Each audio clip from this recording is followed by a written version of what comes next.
സച്ചി പറയുന്നുണ്ട്, സച്ചിക്ക് മറ്റുള്ളവർക്ക് ചിലവിന് കൊടുക്കാൻ പറ്റില്ല, എനിക്കും എൻ്റെ ഭാര്യയ്ക്കും അച്ഛനും അമ്മയ്ക്കും അല്ലാതെ മറ്റുള്ളവർക്ക് ചിലവ് കൊടുക്കാൻ എന്നെക്കൊണ്ട് സാധിക്കില്ല എന്ന് സച്ചി പറയുന്നുണ്ട്. ഇത് കേട്ട് നിന്ന് ശ്രുതിക്കാണെങ്കിൽ ദേഷ്യം വന്നു ശ്രുതി റൂമിൽ പോയിട്ട് പൈസ എടുത്തുകൊണ്ട് വന്ന് സച്ചിയുടെ നേരെ നീട്ടുന്നുണ്ട്. ഇതാ, നീ ചിലവാക്കിയ പൈസ നീ തന്നെ എടുത്തു, എനിക്ക് അഭിമാനമുണ്ട്, അതുകൊണ്ടാണ് ഞാൻ ഇങ്ങനെ ചെയ്യുന്നത് എന്ന് പറയുന്നത്. അപ്പോഴത്തേക്കും ചന്ദ്ര പറയുന്നുണ്ട്, മോളെ നീ സമാധാനപ്പെട്, അവൻ വിഷമം കൊണ്ട് പറഞ്ഞതാണ്.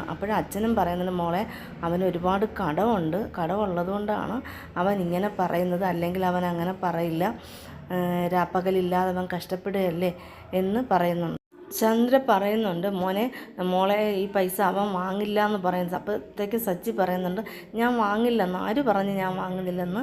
സച്ചി ശ്രുതിയുടെ കയ്യിലിരുന്ന പൈസ പിടിച്ച് വാങ്ങിയിട്ട് പറയുന്നുണ്ട്, ഇതുപോലെ അടുത്ത മാസവും പൈസ തരണം, അല്ലെങ്കിൽ ഞാൻ ഇതുപോലെ പറയുന്നതായിരിക്കും എന്ന് പറയുന്നുണ്ട്. ചന്ദ്രയ്ക്ക് ഇത് കണ്ട് ദേഷ്യം വരുന്നുണ്ട് കേട്ടോ. അപ്പോഴത്തെ രവീന്ദ്രൻ ശ്രീകാന്തിനെ വിളിച്ചിട്ട് പറയുന്നുണ്ട്, മോനെ നമുക്ക് വർഷമായിട്ടുള്ള ബന്ധം വേണ്ട അച്ഛാ, അവൾ നല്ല കുട്ടിയാണെന്ന് ശരിയായിരിക്കാം, പക്ഷേ നമുക്ക് വർഷമായിട്ടുള്ള ബന്ധം ഇനി അങ്ങോട്ട് മുന്നോട്ട് കൊണ്ടുപോകണ്ട, അതായിരിക്കും നമുക്ക് നല്ലത്.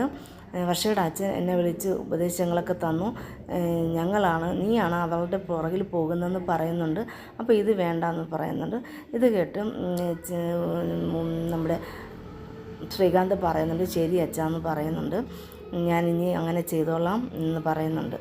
ഈ സമയം രേവതിയും കൂട്ടിക്കൊണ്ട് വന്ന് കണ്ടപ്പോൾ ചന്ദ്രയ്ക്ക് അങ്ങ് ദേഷ്യം വരുന്നുണ്ട്. ചന്ദ്ര ചോദിക്കുന്നുണ്ട്, ഇവളെ അവിടെ പറഞ്ഞു വിട്ടല്ലേ, പിന്നെ നീ എന്തിനാണ് ഇങ്ങോട്ട് അവളെ വിളിച്ചുകൊണ്ട് വരുന്നതെന്ന് ചോദിക്കുന്നു. അമ്മയുടെ കാലത്ത് അമ്മയുടെ വീട് ഇവിടെ അടുത്തായിരുന്നല്ലോ, അമ്മ വീട്ടിൽ പോയിട്ടില്ലല്ലോ, അതുകൊണ്ടാണ് ഞാനും അവളെ വിളിച്ചുകൊണ്ട് വന്നത്. എനിക്കിനി അവിടെ 4 മാസമൊന്നും പറഞ്ഞുകൊണ്ട് അവളുടെ വീട്ടിൽ കൊണ്ടുപോകാൻ പറ്റില്ല എന്ന് പറഞ്ഞ് സച്ചി അമ്മയോട് തട്ടിക്കയറുന്നുണ്ട്.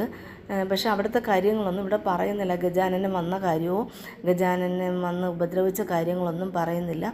ഞാൻ അവളെ ഇനി കൂട്ടിക്കൊണ്ടുവന്ന ഞാൻ വരുന്നില്ല എന്ന് പറഞ്ഞ് എന്നെ നിർബന്ധിച്ച് കൊണ്ടുവന്നതുകൊണ്ടാണ് ഞാൻ വന്നതെന്ന് രേവതി പറയുന്നുണ്ട്.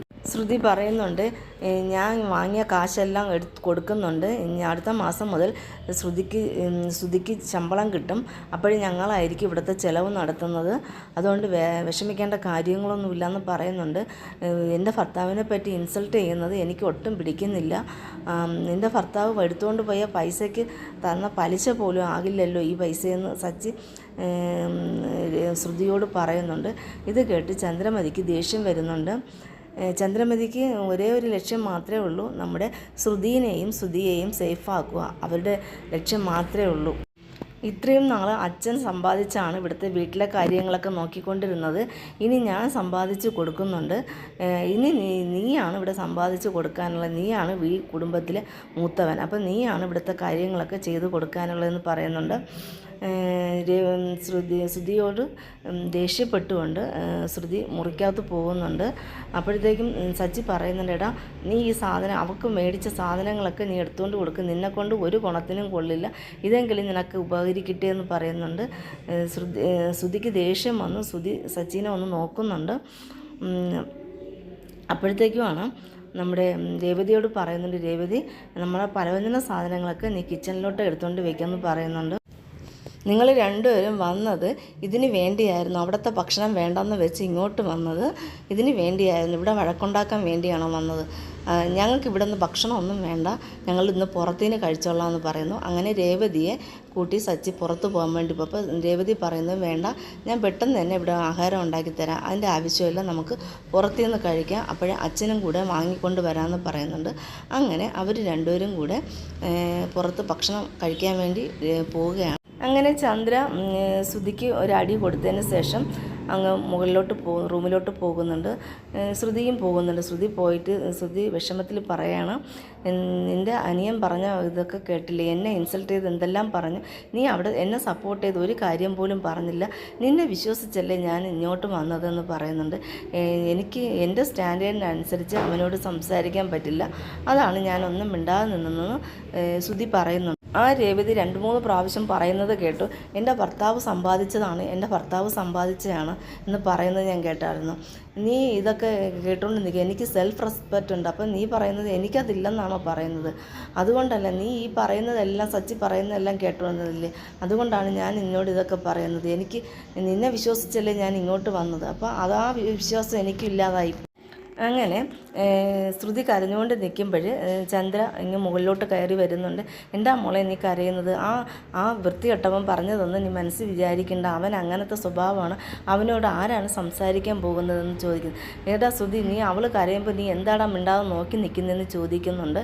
ഞാൻ ഇനി എന്ത് ചെയ്യാനാ അമ്മയെന്ന് ചോദിക്കുന്നു. നീ അവളെ സമാധാനിപ്പിക്കുകയല്ലേ വേണ്ടത്, നീ ഇങ്ങനെ മിണ്ടാതെ നിന്നാൽ പറ്റുമോ? അപ്പോൾ മോള് വിഷമിക്കണ്ട, എൻ്റെ അച്ഛൻ പോലും എന്നെ ഇങ്ങനെ പറഞ്ഞിട്ടില്ല, എൻ്റെ അച്ഛൻ കോടീശ്വരനല്ലേ മോളെ, അതുകൊണ്ട് വിഷമിക്കണ്ട.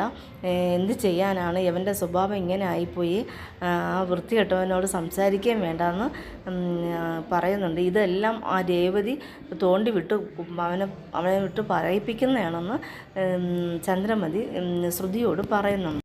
അങ്ങനെ സച്ചിയും രേവതിയും കൂടെ ഹോട്ടലിൽ ഭക്ഷണം കഴിക്കാൻ പോകുന്ന വഴിയിൽ അവിടെ ഒരു ആൾക്കൂട്ടം കാണുന്നുണ്ട്.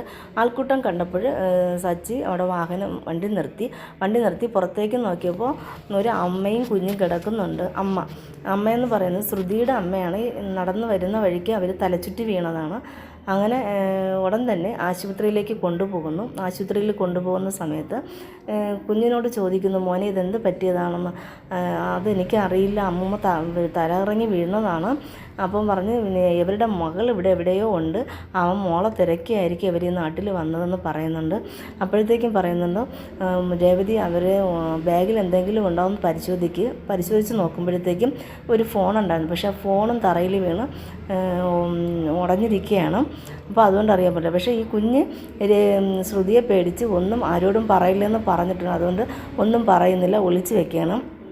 അങ്ങനെ ഹോസ്പിറ്റലിൽ അഡ്മിറ്റ് ആക്കിയപ്പോൾ അവർ ഓർമ്മ കിട്ടുന്നെങ്കിൽ 24 മണിക്കൂറാവും.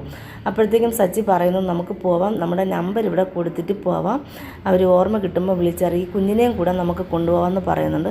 ഈ കുഞ്ഞിനെ വീട്ടിൽ കൊണ്ട് പോകുമ്പോൾ ഇത് കണ്ട് നമ്മുടെ ശ്രുതി ഞെട്ടുന്നുണ്ട്.